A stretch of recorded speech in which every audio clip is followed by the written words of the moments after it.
Okay, guys, looks like we're starting on Chapter 10, the nervous system. So we'll do Chapter 10 today, and then I'll try to do Chapter 11 tomorrow. The actual exam won't be until sometime next week, so it won't be this week. So you'll have several days to look over this material and study because it is quite a bit. So let's just give a general overview of the nervous system. Central nervous system, just like it sounds, is the center part of the nervous system, the brain and spinal cord, and that's it. So everything outside that is considered the peripheral nervous system. The central and peripheral can be broken down further. So again, the central nervous system, simple, just brain and spinal cord. Peripheral nervous system can get a little hairy. So we have sensory or afferent. You're going to hear that again throughout this lecture. And motor or efferent. So sensory is always going to be traveling up to the central nervous system, whether it's up to the spinal cord or even further up to the brain. Afferent or ascending. Where efferent is going to be going down. So from the spinal cord down or from the brain down. Your sensory can then be broken up to somatic and visceral. What have I told you several times throughout this year? Visceral. When I think of visceral, think of what? I have a visceral feeling, so I have a... I'm nervous. We have visceral peritoneums, we have visceral pleura. So those membranes are sitting right on what? Guts. Yeah, the organs. So visceral, when you think visceral, I have a visceral feeling. That means I have a gut feeling that this is a bad idea. Visceral means organs. So think about the organs here. Whereas somatic, I think of kind of like skeletal. So bones, joints, muscles, and then we throw skin in there. So S for skin as well. So somatic, skin, and skeletal system.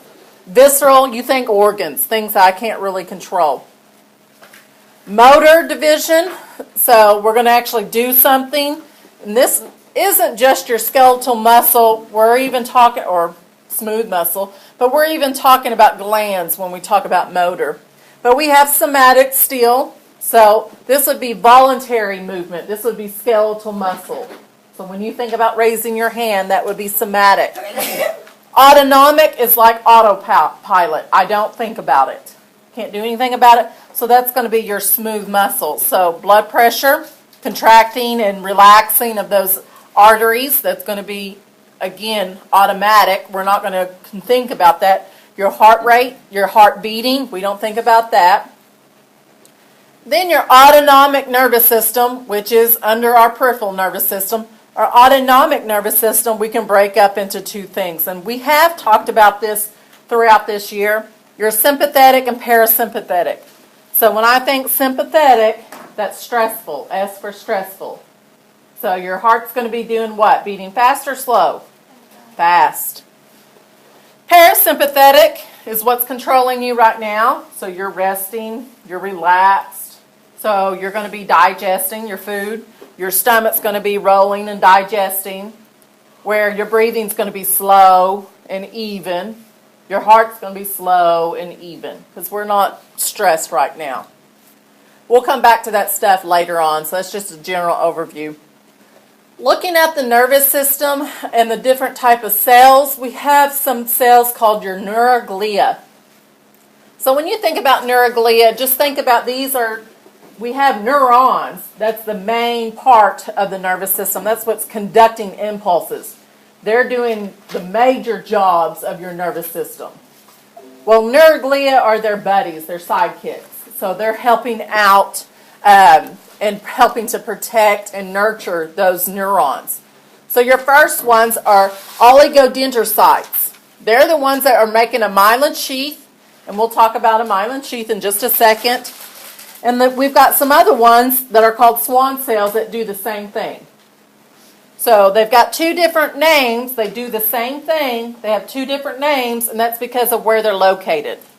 Oligodendrocytes are in the central nervous system. So they make a myelin sheath in the central nervous system. Whereas your Schwann cells, come on, go back. Your Schwann cells, they make a myelin sheath, but they make it in the peripheral nervous system. Peripheral is out here. Central brain spinal cord, oligodendrocytes. So they do the same thing, they're just in different spots. And we're going to talk about what that means to us when we have those two different areas.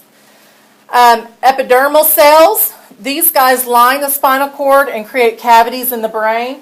They've got two jobs. Some of those epidermal cells will produce what's called cerebral spinal fluid.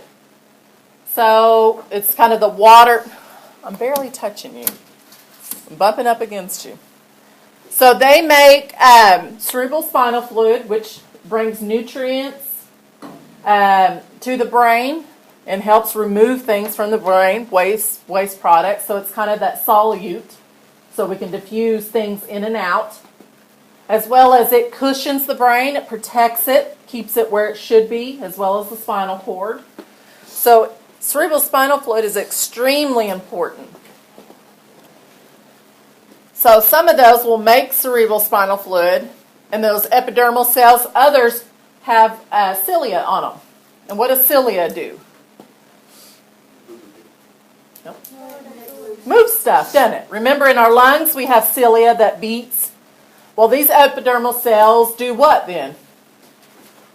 Because some of them make cerebral spinal fluid. These guys do what to it? They move it around. They circulate it. So they're just constantly keeping it beating and flowing around because it is continuous. So in the brain, you have, we get into it in a minute. Let me find a picture, see if there's one.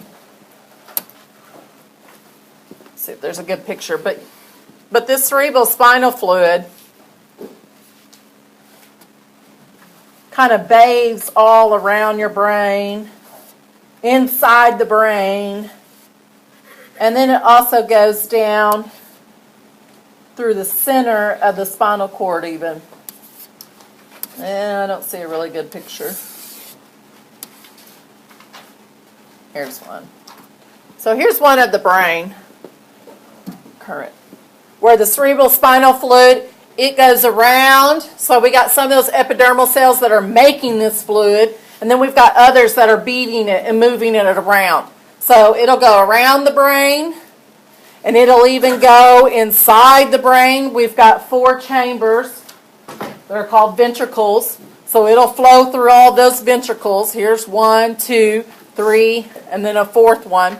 But it'll all flow around it. And then it'll even go down the center of the spinal cord and then around the spinal cord itself. So it's flowing constantly all around. And that's the job of those neuroglia supporting cells, and specifically those epidermal cells.